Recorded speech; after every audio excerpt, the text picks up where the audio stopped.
Hi, I'm Alan Ross. I'm the managing editor of APC Media, our APC Technology Productions, Transformer Technology, Power Systems Technology. We are here at the RE Plus 2023 event in Las Vegas. This thing is huge. It seems like the battery storage people have come here. So we've got wind, solar, battery storage, and everything in between. But hope you enjoy these interviews. I love interviewing the technology of the future, and enjoy. My next guest is Brad Burwell. Brad, thank you for joining us. Yeah, thank you very much. You are the Director of Product Marketing for a company called Morningstar, who's been around a long, long time. We're going to talk about Morningstar in a bit. But you've been with Morningstar a long time, so you understand where they fit into the marketplace. I want you to switch gears and look at the marketplace right now. Obviously, you all build products and services based on where you see a need. Needs are based on where you see the industry and what's happening in the industry. When I say industry, it could be solar, it could be green, it could be storage. It's any part of the bigger decarbonization is what we're looking at, okay? So what do you see as a result of what's happening out there in the industry as the challenges and the opportunities? Okay, yeah, I would say the biggest need that we've seen is as solar is really, it has the confidence, it has the backing, it's a sure solution in terms of renewable energy storage. We have now crossed the Rubicon, right? Yes, we're there. Exactly, yeah, there's no more proving it. Yes. We've proven it, now it's about what are we going to do with it, what are the benefits that it's going to deliver, how do the economics change over time, you know, the integration of storage booming at this point.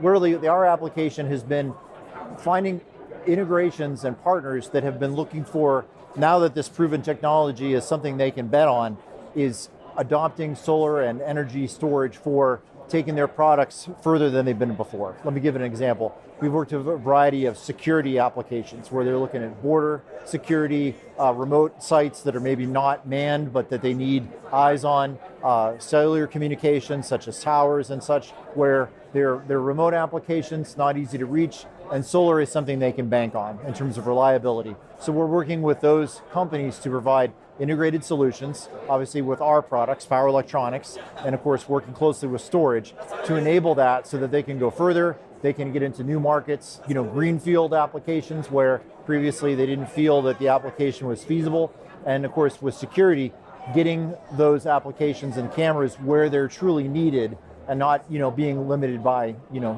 the grid infrastructure. When you say power electronics and where they're going, Morningstar seems to me to be, I'm going to use the word integrator. You seem to be able to fit in different components. You're not the solar panel company. You're not the battery storage company. You're kind of fitting in anywhere along that food chain. Would that be safe to say? Yeah, I would say our key benefit and, you know, solution for our customers is really integrated DC site management. Okay, so it's taking charge controllers, MPPT trackers, working with storage applications. We can provide inverters, AC power, as well as manage DC power, bringing it all together because customers are looking to maximize the use of that solar energy. They're looking often to integrate it sometimes with other energy sources. Could be fuel cells, could be gensets, you know, diesel fuel offset, or ideally elimination is really high on their minds. Obviously there's some decarbonization efforts, greening aspects of businesses such as network carriers for cellular. They want to bring that, you know, that aspect of, you know, the greening of the industry to, you know, their markets because they've been, you know, predominantly very high energy consumers over time. Cellular infrastructure, 5G is of course top on everyone's mind, and they're going into regions they've never gone before. Southeast Asia, Africa, with new business models. So for that reason, we kind of look at their needs, bring the power electronics, but also our 30 years of system expertise to the market to help them solve those problems of integrating those other power sources.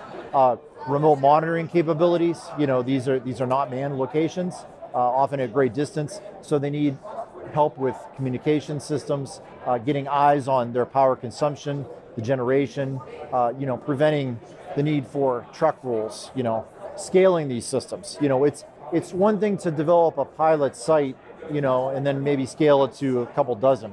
It's an entirely different problem to be able to take a deployed system to 1,000 or more sites across a wide geographic region and keep eyes on that, keep them operational, keep, you know, the management of, you know, year after year operations and maintenance on those systems, working as designed, as planned for in the business case. The challenges for somebody in the marketplace, based on everything that you just said, are number one, great, and the solutions could be multiple. There isn't one size that fits all, obviously. I mean, every company would like to be the only size that fits all, but it is a very complex world for the power engineers out there, or the telecom engineers, or anybody in that space, all those spaces you just talked about. They're going through gut-wrenching change right now. They're going through, what do we do next? Who do we trust? How do we actually bring this about? Talk to me a little bit about how you gain that trust from that. What's your value prop gaining that trust from the marketplace? Why Morningstar? Sure. Well, I mean, first is our expertise and our known quality with our products. The second is the way our staff has evolved and expanded because of the long tenure with a lot of the experience we have in the company, and our support. And I'd say our biggest area has been on innovating with the products alongside applications and solutions development. Like, as you said, one size does not fit all. When we talk to these different customers and they're looking for solutions in these spaces, how can we get creative to meet their needs? Some are very small, insignificant, power, like 100 watts or less, but massive scale, thousands, tens of thousands of sites occasionally. We've done a lot of work with sensors, with the government, and even military applications. In other areas, when they're looking for that energy savings, they're looking for different business models that enable financially them to accomplish their goal. For example, power as a service, where their customer is not purchasing a commissioned capital investment in a large piece of equipment that they have to own and take care of. Instead, what they're looking for is possibly a leased scenario where the system is owned by the intermediary, that we work with, and they are just viewing it as really a small power plant at their site, which they're paying per kilowatt hour of energy at a premium because it's possibly on a mountaintop, but it's a different business model. So our request, the customer's request to us is to make that product something they can really bank on, extremely reliable, because any downtime means they're not supplying their kilowatt hour delivery to their end customer. So that kind of changes the perspective and changes these business models with Morningstar. Should have been the way that we rebuilt the grid in Puerto Rico from the first tornado. Instead of building more transmission lines, all across, generate it here at the coast and then send it up there, is build microgrids up on top. So obviously a little bit of what you're talking about is you get some distribution, redundancy, right. Exactly. So I want to focus on, you mentioned it just kind of briefly, I want to focus on this. The electrification of transportation is on the way. It's going to be huge. It's creating another problem, and DER, distributed energy resource, creating another problem. And you mentioned the word inverters. An inverter-based system is different than what we've had. We've had a step-down system for transformers, right?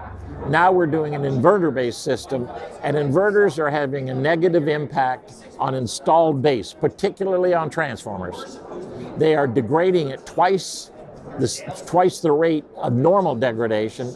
The average power transformer is 39 years old in the United States, and now you can't depend on them because they're degrading faster, and they can't be replaced as fast because there's just a supply chain problem.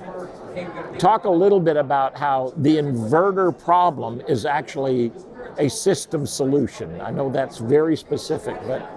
Well, I would say whenever you're creating power closer to the source, of where it's needed, you're obviously minimizing efficiency losses. As you said, those transformers, they have loss. The heat impacts that we've seen with these significant climate impacts of the last year, unfortunately, is a good example, are taking their toll. So anytime you have power generation closer to the source, you're, having to minimize that distribution, those losses, that's a good thing. Also, of course, customers can take advantage of the fact that they're more in control of their generation as well, because they're contributing to that. They're not just, someone who's being billed and metered. They're taking an active role in that generation, investing in technologies that may provide them certain efficiencies, longer term storage. In a lot of the applications we are providing solutions for, this distribution problem is extremely significant because there may not be as much infrastructure in some of the locations that we see our customers expanding into. And even if there is, as you said, they're definitely not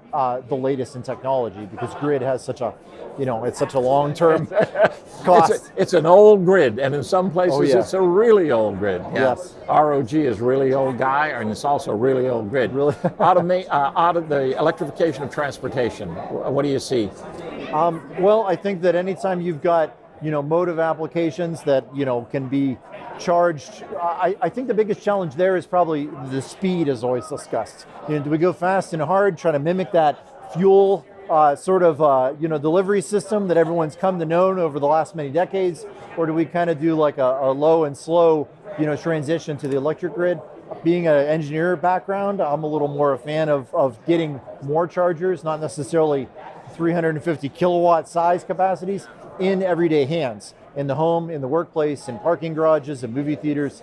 I think that's the key to getting it more distributed so that no one has that anxiety, because it's everywhere I look, everywhere I park, I just plug in. I don't find a charging source, I find a parking spot, and look, there happens to be a charger available at that location as well. Having rented recently electric cars, I'm terrified.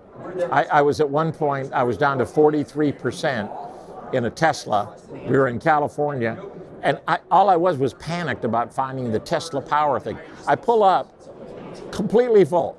And I'm thinking, where are these people? Well, they were at restaurants and they were shopping. So there was no parking slots for the Tesla charger. I had to finally get somebody to give me an alternate that I could use at a company that up in the mountains of California. And I'm thinking, I don't ever want to go through this again. So I never rent electric cars anymore. We got to solve that problem. If not for the world, then at least for me. Yeah. All right, Brad, Definitely. It's been delightful. Thank you so much. Yeah, thank you very much.